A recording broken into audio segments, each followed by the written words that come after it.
I'm gonna be giving y'all a complete crafting guide for the forge. Let's get right into this. So as you know, in the forge you can craft different ores together to make different pieces of armor, but some ores are actually better to use than others. And that is not just because the rarity or the multiplier. Some ores actually have special traits that increase how much armor protection you have and how much damage you do. So we're gonna be taking a look at all of those. So we're only gonna be looking at the ores inside of the Forgotten Kingdom because the Iron Valley ores are pretty bad, and then the Goblin Cave ores don't have traits on them. So we're just gonna be looking at the Forgotten Kingdom. Also, even though these ores said they don't have a trait, they actually do. It just for some reason isn't written on there. So before we even get into crafting, let's just look at the traits of these ores. So on the screen are all of the epics inside the Forgotten Kingdom. So the Cupriot, Emerald, and Ruby ore all have no traits, but the Obsidian and Ravelite do. So the Obsidian gives us 30% extra defense on armor, and the Ravelite gives us plus 20% critical damage on weapons. So that means if we were crafting an armor piece, we would want to use Obsidian, and if we were crafting a weapon, we would want to use Ravelite. And also, you can't just toss these in and expect to actually get these traits, and in just a few minutes, I'll tell you why and how you actually get these traits. But anyway, if we take a look at the legendaries, the Uranium gives us a 5% HP AoE damage on armor, the Mithril gives us 15% extra defense on armor, the Ore gives us minus 10% HP, but plus 15% damage on weapons slash armor, the Fire Ore gives us 20% burn chance on weapons, the Magma Eye gives us 50% AoE explosion on weapons, the Light Ore, we don't really know what it does, and then for mythics, the Demon Eye gives us burn and demons backfire passive, and then the Dark Eye gives us shadows phantom step passive. So all of these are pretty good, and they either apply to weapons or armor. So I'll make it easy for y'all, and I'll divide all of these into two categories. On the left will be all the ores that are good for weapons, and on the right will be all the ores that are good for armor. So the ores that are good for weapons are Ravelite, Ore, Fireite, and Magma Eye, while the ores that are good for armor are Obsidian, Uranium, Mithril, Demonite, and Dark Eye. So that's the list of all the ores and which ones you should use them for to get the maximum buffs as possible. But anyway, as I was saying earlier, these traits don't automatically apply, and that's because to get these traits, it has to be at least 10% of your total. So for an example, if I want the trait of the Demonite, this would have to be at least 10% of the total. So if I want to, I can toss in 9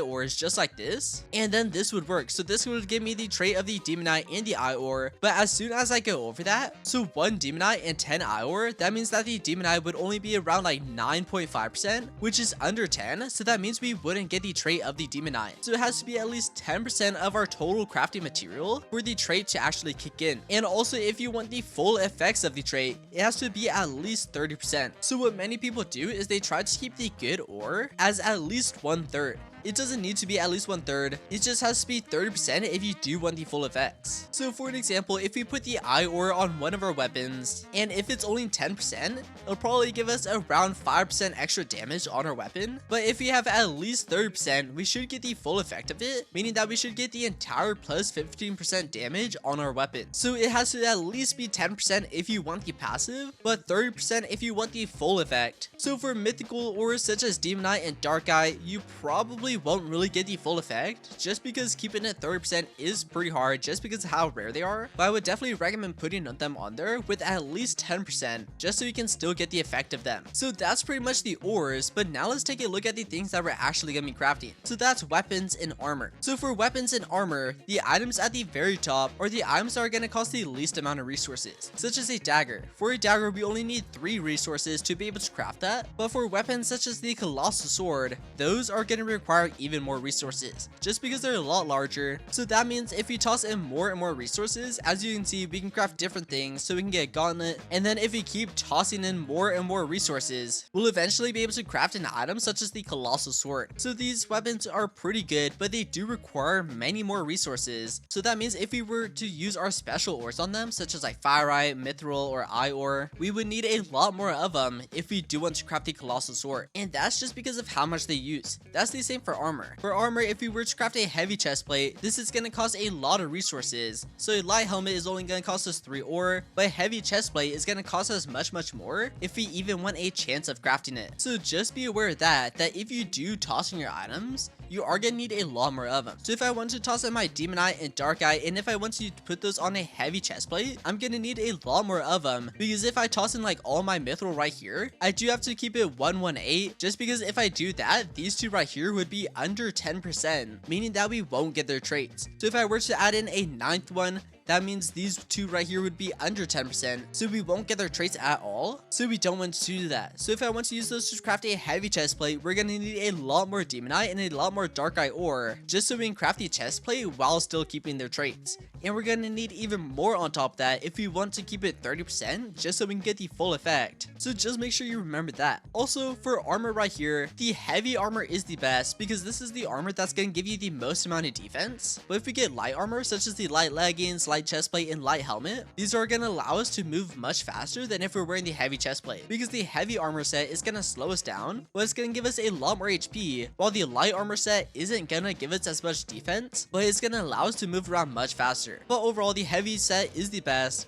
so I would recommend crafting that. For weapons, it's kind of up to you. I still think the Colossal Sword set is the best down here, but you can still make a pretty good dagger. So if we were to toss in very good ores, which I kind of forgot which ones are the best, I would have to rewind the video to see that. But for an example, for a weapon, if I were to toss an eye ore, and if I were to use this to make a dagger, this would make the dagger do a lot more damage than if I were to just toss in a bunch of quartz and craft a Colossal Sword. So good resources and a lower weapon is most likely going to be better than if you use a lot of resources and a stronger weapon. And I'll show you all these stats for the weapons. So on screen right here are all the weapons you can craft. So if you take a look at the dagger for an example, it does 5 base damage and it has a 0.35 second attack speed and a 6 stud range. And if you go all the way down to the great sword, it has 20 base damage and has a 1.2 second attack speed and a 10 stud range. So it is quite a bit different, but overall the damage per second isn't too much off, and that is what makes a good dagger much better than a bad Colossal Sword. But a good Colossal Sword is definitely going to be a lot better than a good dagger, so just keep that in mind. Also, another important thing to keep in mind is the multiplier of the ore. So every ore has a multiplier, such as Dark Eye has a 6.3 times multiplier, while a diamond only has a 2 times multiplier, and these multipliers